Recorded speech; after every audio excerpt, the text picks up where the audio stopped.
So we continue our conversation. We're very excited to have Alison Spindler-Ruiz and Claire Bonham-Carter, Alison from the city of Long Beach, to speak about the climate action and adaptation planning of the city of Long Beach. And you will hear from her about the plan, and you will see and hear the work that the city of Long Beach has done with AECOM in developing the plan and advancing the work.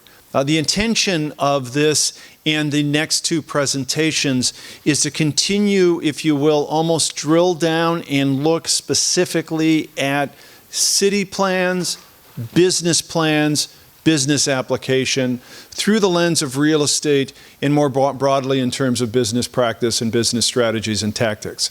So it's my great pleasure to introduce and to welcome Alison and Claire. Thank you.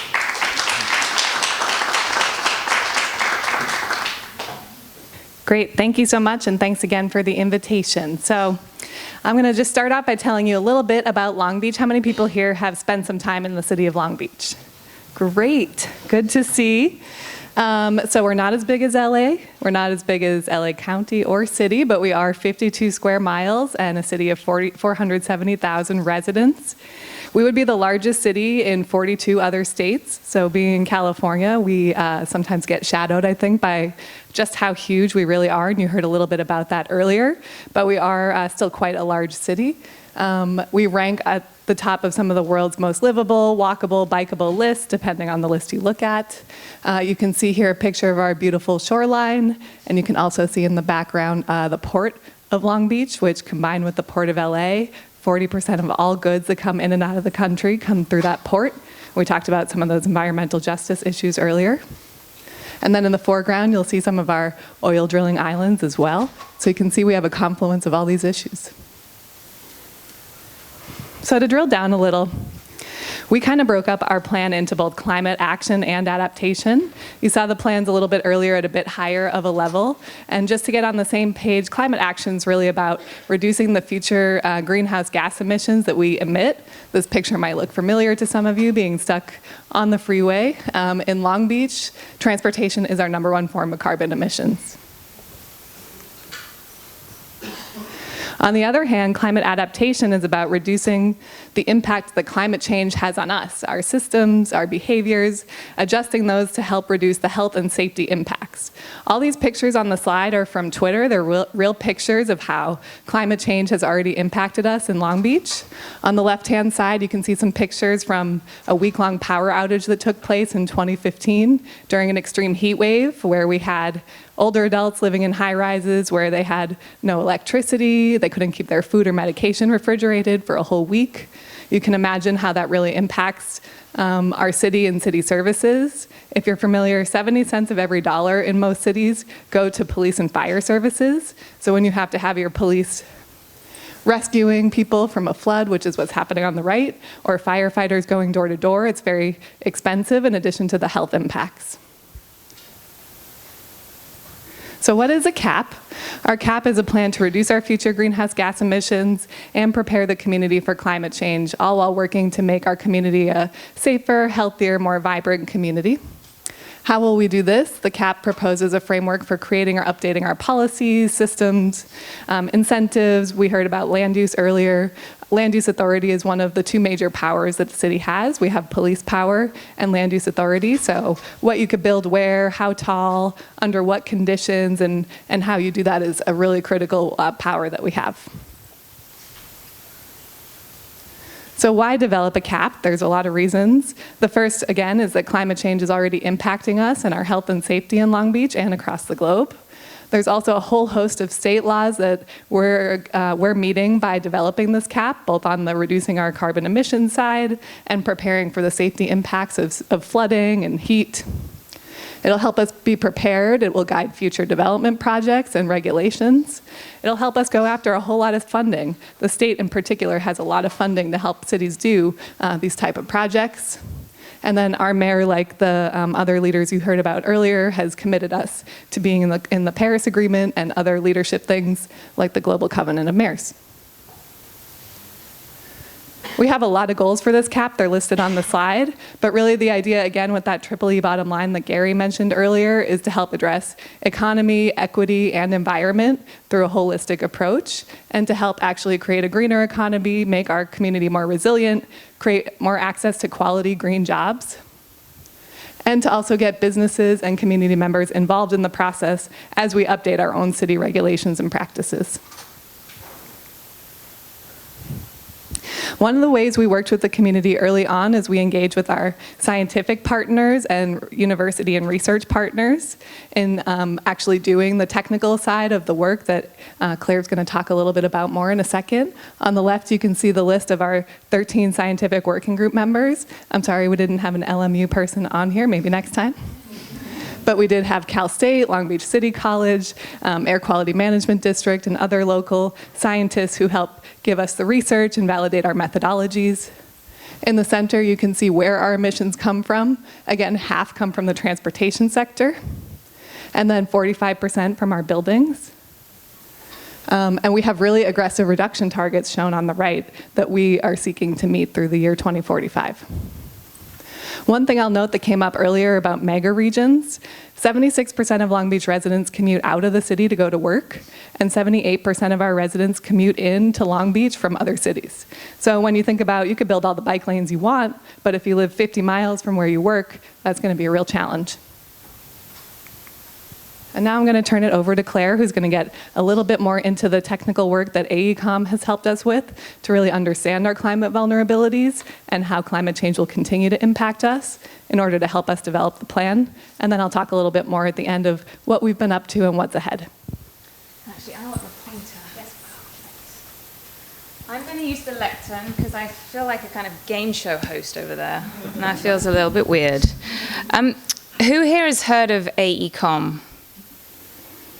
Quite a few people. You probably all know it, though, as a big engineering and construction firm. You may not know that we do design and planning work, and actually some pretty niche climate change services, too. And that's the work that my group and myself are involved in.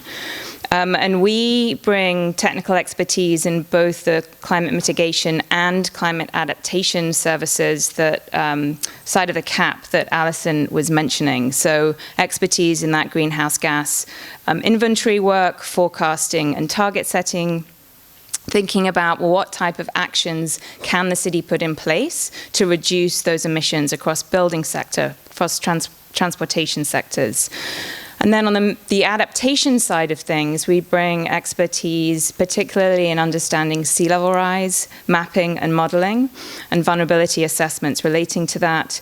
And then again, what kind of actions will the city need to put in place to address those extreme threats of sea level rise and extreme heat? And then our group also has this niche group of what we call climate economists who are really thinking about the costs and impacts of these issues from an economic perspective. And we've done this kind of work across California and beyond. And here I am at the podium and not even moving my slides on. That's no good. Okay, so I'm going to talk briefly about the climate adaptation planning process with a focus on the vulnerability assessment piece and a focus on sea level rise, given that's really one of the impacts that is going to affect Long Beach the most from a real estate perspective.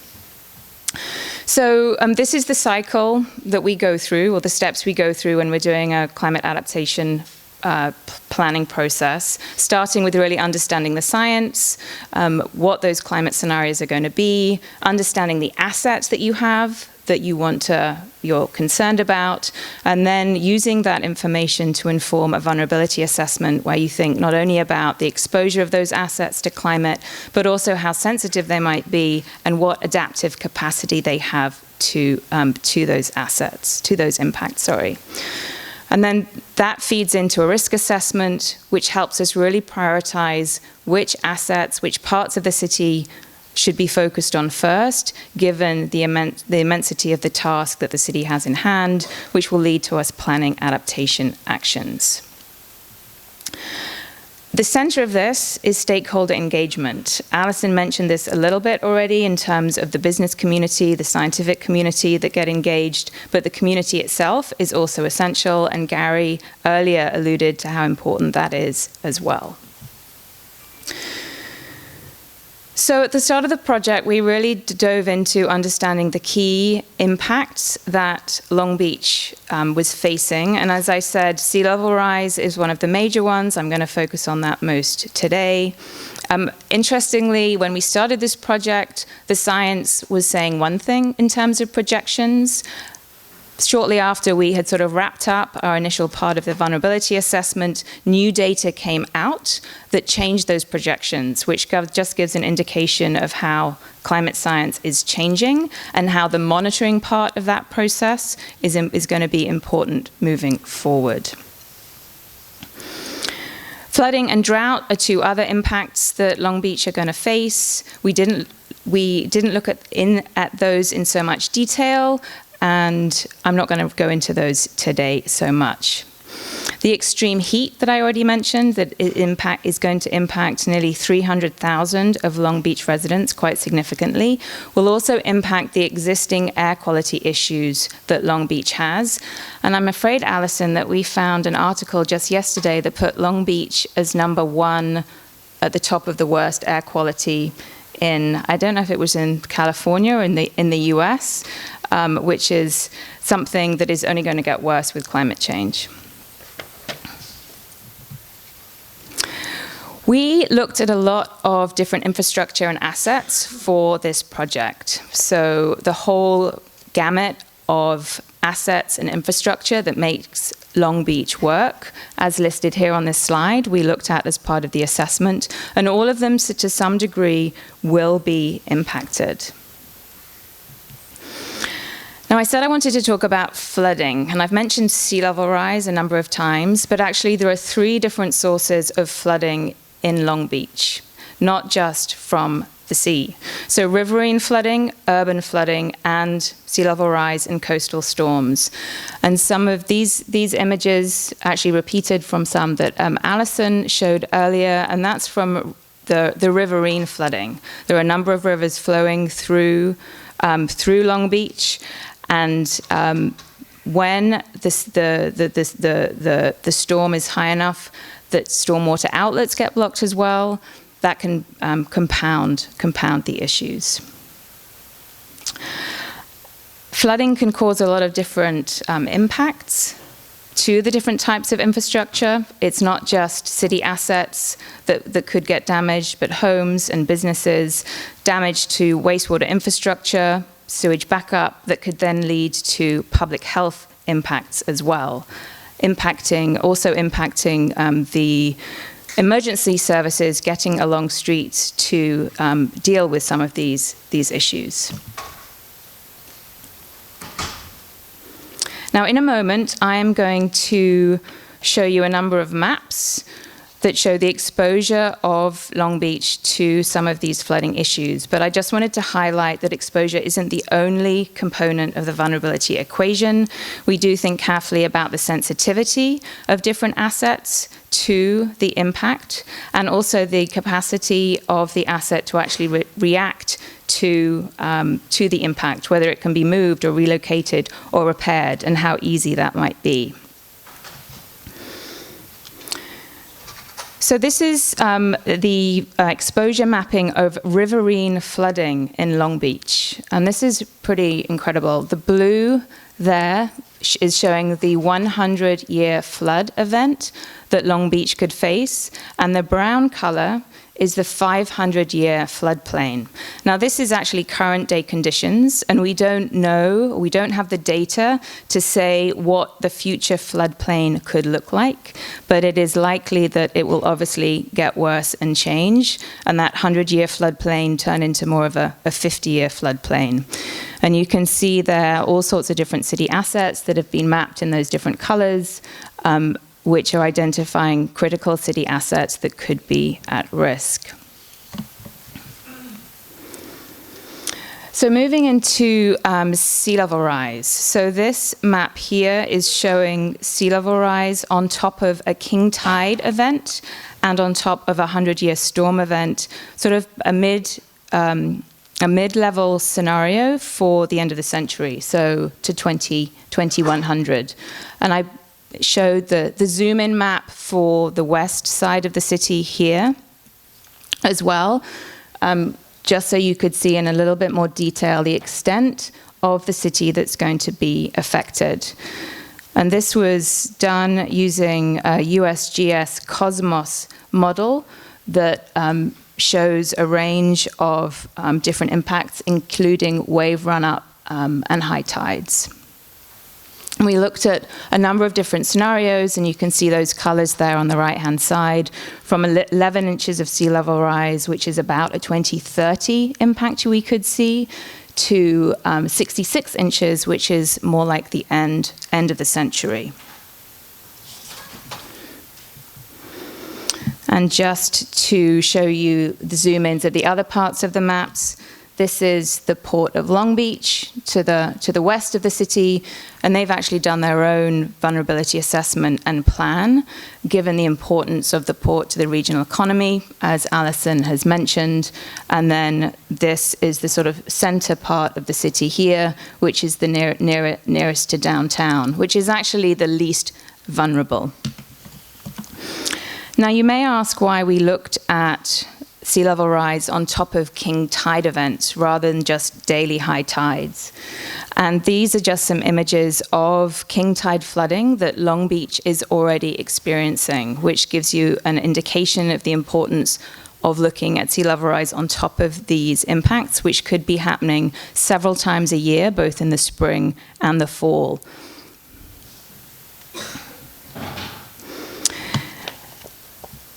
Now, the mapping that I showed you before, this on the west side of the east side of the city here, Naples Island and Belmont Shore, these are obviously the areas most impacted, and the city wanted to do a bit more of a deep dive into really what the impacts were.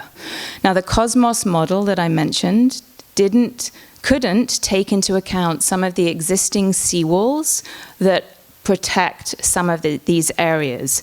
So we did some new mapping and modeling to understand in a bit more detail what the vulnerabilities were.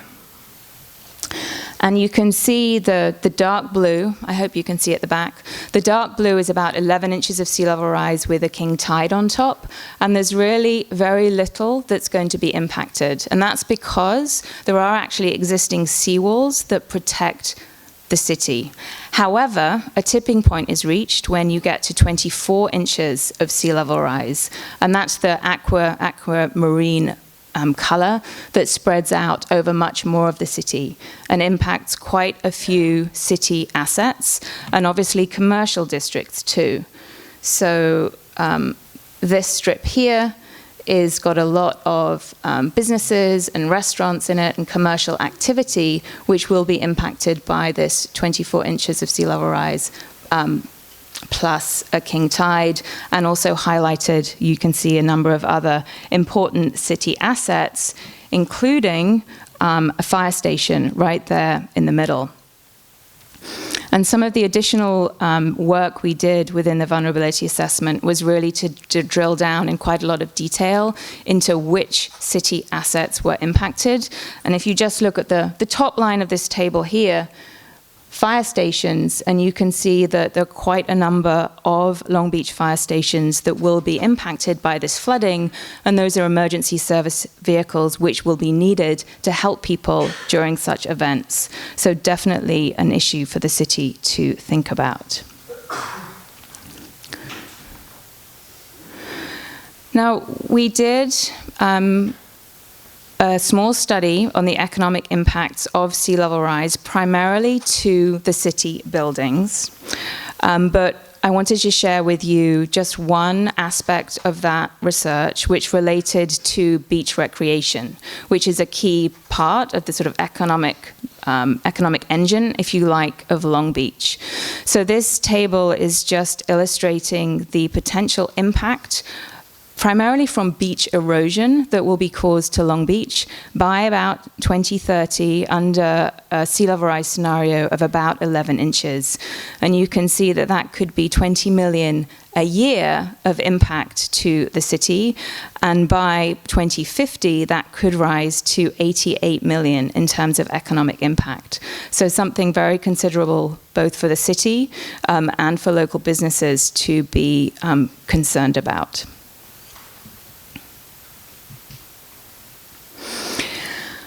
So lots of issues there for the city to be thinking about, but they've been forward-thinking in terms of doing this vulnerability assessment, really starting to understand and prioritize where they need to focus efforts.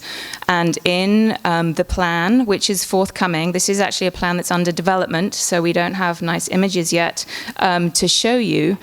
There are a number of different actions that have been workshopped thoroughly with city staff and with the community, again, which Alison is going to talk about, to think about what actions should be in the plan that will help Long Beach adapt for the future.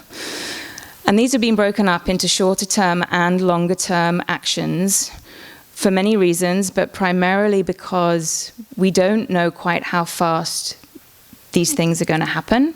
And this gives the city time to plan and, again, really focus and prioritize where efforts should be.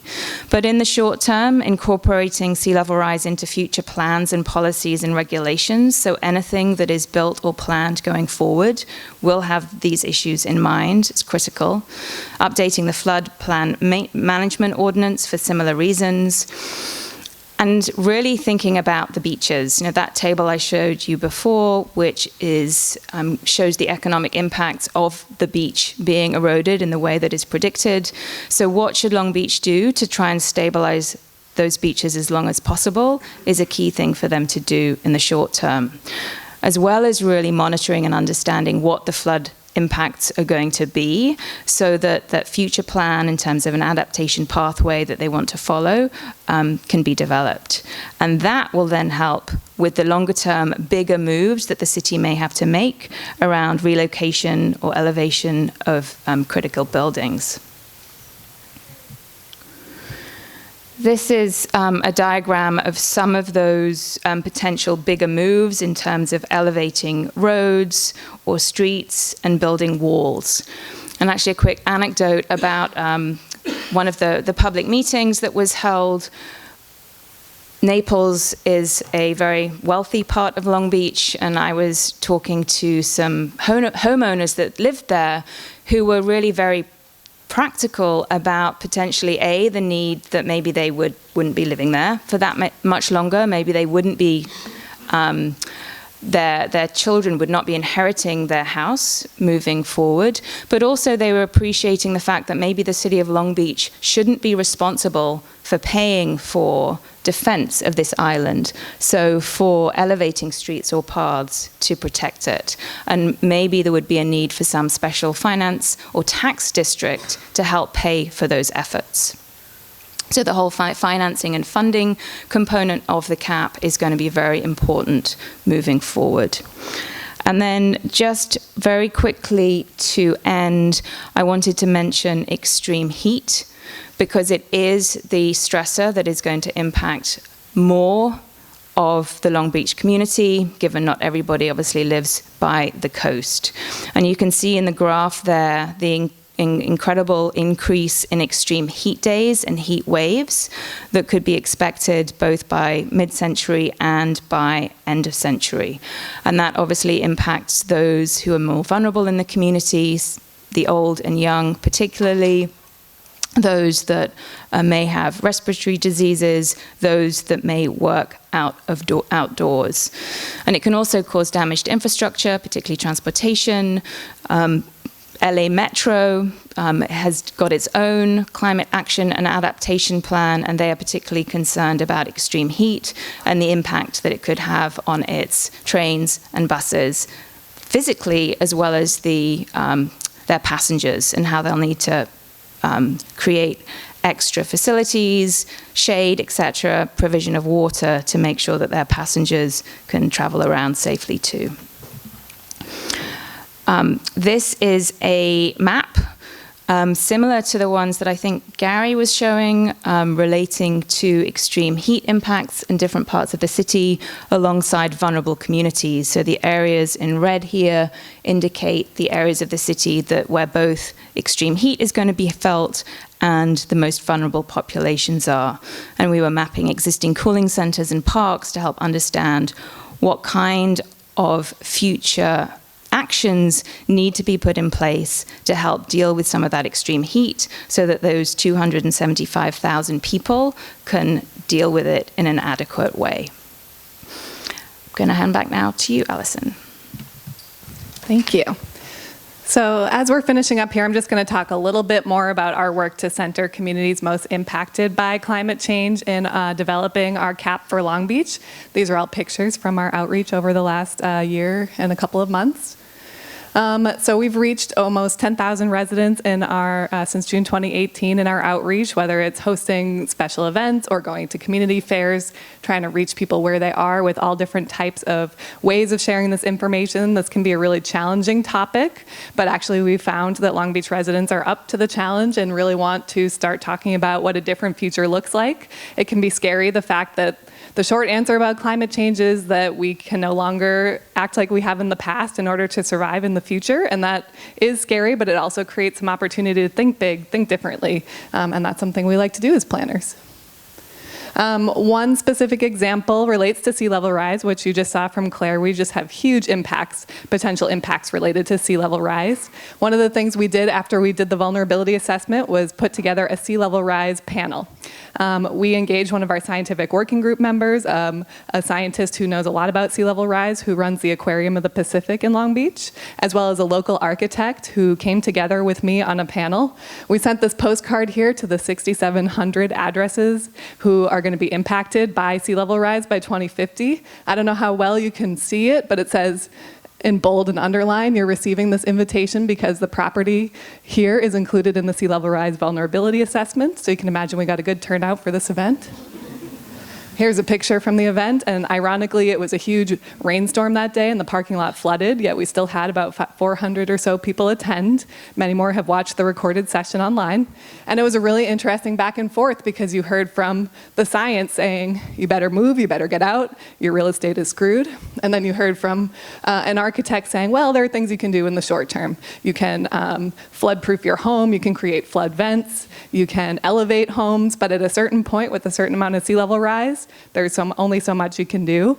And then going back to those equity impacts we talked about earlier, as Claire mentioned, the east part of Long Beach is some of our most well-off part of the community, and we have other climate change impacts as well. So this is a huge policy question for us. On the right here is another event we did where we took over the parking lot circled there. You can see it's in the vulnerability area, and we hired a local artist who chalked up the parking lot like this to show the sea level rise map. And then we invited the community to come out and do a collaborative art project around what do we do around climate change. And we had about 250 people come out for that as well. Okay, so in terms of how we've worked with the business community, you might have noticed in the goals in the beginning that we specifically put business and economic goals as part of our CAP. We didn't want it to just be about the science and the climate change, but how we use this as an opportunity to create a different kind of economy for our city. Honestly, there were some early concerns about engaging with the business community in this process. People were afraid that business would not be happy about new regulations or new restrictions or things that might hurt their business, but that's actually not what we found in practice. First of all, we spoke to the Chamber of Commerce early, and they gave us a public letter and endorsement. We pulled together a business working group, and many of those were early adopters that wanted us to go further, faster in the process. We also did a business survey. There's an excerpt here, and heard about how a lot of our businesses are already impacted by, remember that power outage? If you're a business that has no power for a week, it's going to be really hard to continue operations. Similarly, if your building's being flooded twice a year, has anyone ever lived somewhere where they were flooded? Okay, me too. It's not fun. Once or twice can really damage the property pretty seriously. So Claire mentioned a couple times a year flooding. That's still a huge impact to property. In addition, we've gone to all of our business improvement districts in the city and presented with them multiple times and gotten their ideas of how to work together around climate change. We've presented to the Economic Development Commission a couple of times on this issue as well. Long Beach has the largest Cambodian population outside of Cambodia, and so it's been important in our multilingual outreach to go to small businesses, especially in ethnic niches. Small businesses are often the center of that community, and so working with them around where climate change and emergency preparedness come together. What do you do when there's a power outage? What do you do when you're flooded and you can't get up and down your street? Who do you call? What do you do? And then in our cross-sector collaboration, some of you might be familiar, we just built a new city hall for the city of Long Beach. That was a public-private partnership. We required that that building be LEED Gold and other things to make sure that we're being as sustainable as possible as a city.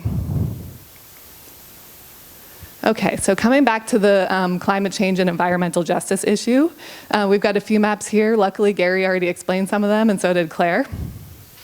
So on the top left is where most of our children in Long Beach live. The darker the red, the more kids that live there. The top right is that Cal and Bioscreen map that Gary mentioned earlier. It's essentially cumulative disadvantage, environmental pollution burden, and health and socioeconomics.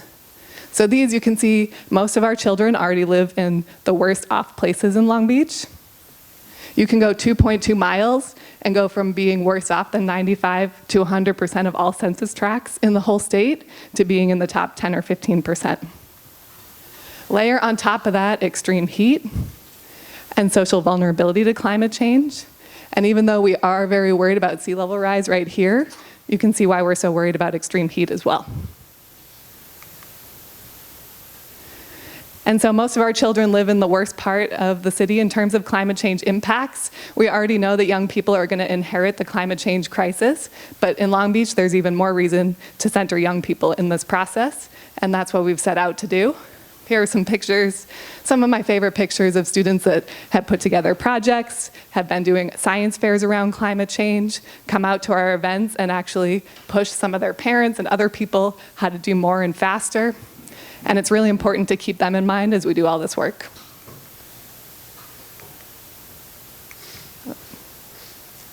So looking ahead, we hope to have this plan adopted by early next year. But adoption will be just the beginning. There's a lot we need to do to continue working together, to create collaborative models, collective impact opportunities, to really keep learning together, keep iterating. Government's not known for doing that, but we have to if we're going to survive. Whether it's cultivating green jobs or a green economy, retrofitting every single building in our city, as well as making sure that new buildings, again, are net zero and very energy efficient. But 98% of buildings in our city were built before the year 2000. So you can imagine retrofitting is a really important part of that. Again, the transportation impacts, and then other green business approaches and ways to just all be working together. If you have great ideas, my contact info is here. We're still looking for them. And with that, I'll close and take any questions.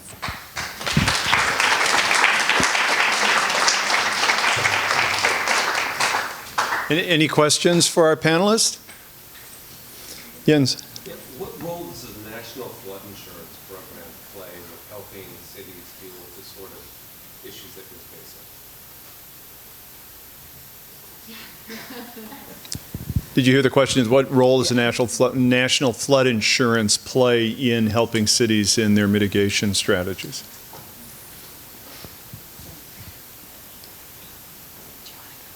Sure, we'll tag team this. It's a hard question. I wish there was a clear and better answer than the one we're going to give. I think there's a lot that can be done and certainly needs to be done in this realm. Certainly insurance is very important. We know that flood insurance is more based on sort of pre-climate change understanding of extreme weather events. And we know that generally at the national level, we're not seeing that change very much at the very moment. That doesn't mean it won't in the medium or longer term. And of course, as we see these impacts getting worse and changing, I think that could change.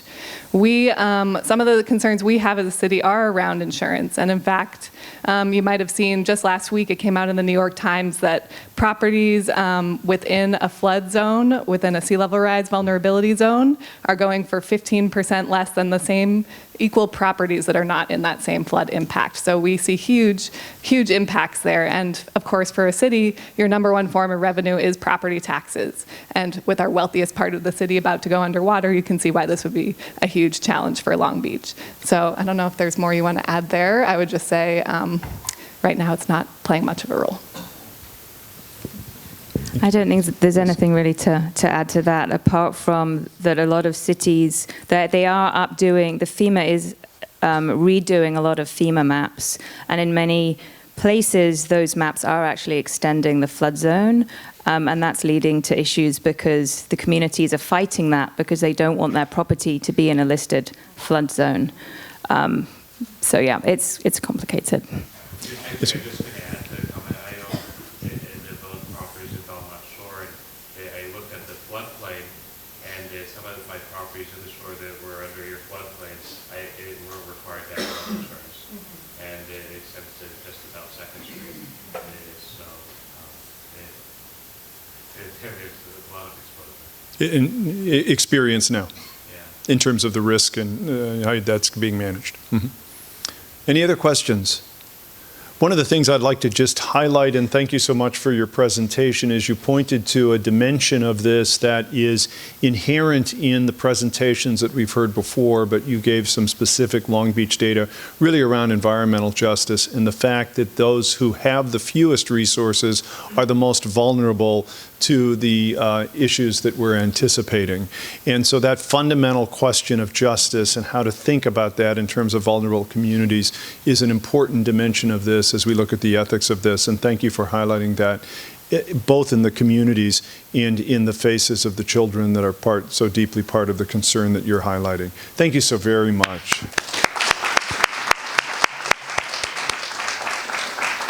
Thank you so much.